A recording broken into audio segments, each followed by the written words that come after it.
Thank you, Juan. And Juan's not only a volunteer, he's got a full-time job running the Cape Cod Climate Change Collaborative. He's doing a great job making all this happen. So I just want to officially, on behalf of the Board of Directors of the Collaborative and all of our volunteers who have been helping today, welcome you to today's event.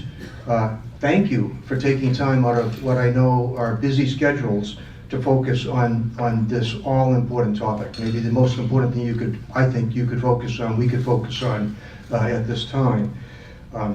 We're all looking forward to a day together. I think you will find it very productive. I think you'll have a good chance to explore some new, exciting concepts, like net zero, perhaps, and others. I know you'll have a good chance to identify in the breakout sessions some specific actions that your group, your business, your sector could potentially take to help mitigate climate impacts on Cape Cod and to adapt to them.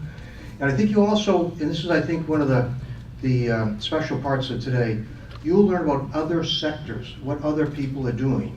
You know, we kind of get our blinders on, we're thinking about the business you're in, or the faith community you're in, or the educational endeavors you're in, but climate change cross-cuts every fabric of our society. And we've really invited you today in a way to represent a lot of that cross-cutting fiber of Cape Cod. And I think in the end, the fourth thing that will come out of this, as Juan will tell you more later, is to embark on a process to develop maybe a roadmap that we all together can take to deal with the impacts of climate change. So that's the quick introduction and the welcome. Let me also say some really heartfelt thanks to 4 organizations that have financially supported this day. And they will not surprise you because they are the institutions that always step up on Cape Cod to support good, new, innovative things. And they are the Cape Light Compact, Cape Air, with Dan Wolf here, Cape Cod 5-cent Savings Bank, and President Dorothy Cervezi is here, and Vineyard Wind, and Nate Mayo is here. So a round of applause for our sponsors, please.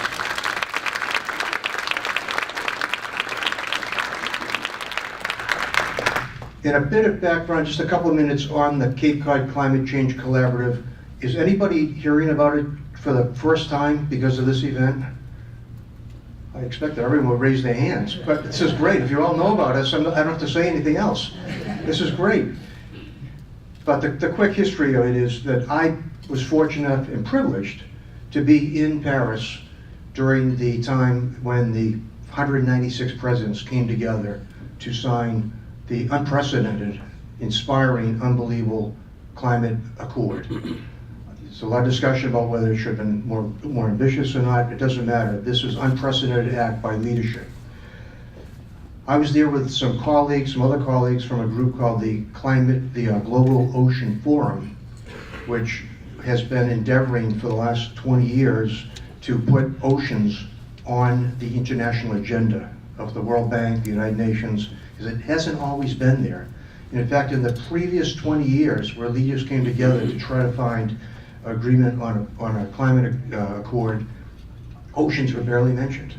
So we were successful in Paris. The treaty or the agreement, the accord actually has the word ocean in it, which is important because, as you guys know, living here in Cape Cod, oceans and climates are inextricably connected, absolutely across the board.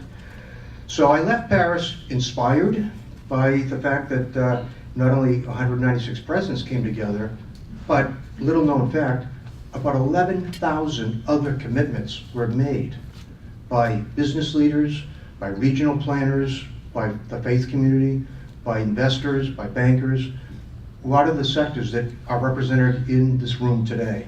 So that was really, for me, not only the pinnacle of the presidents, but the movement that was launched.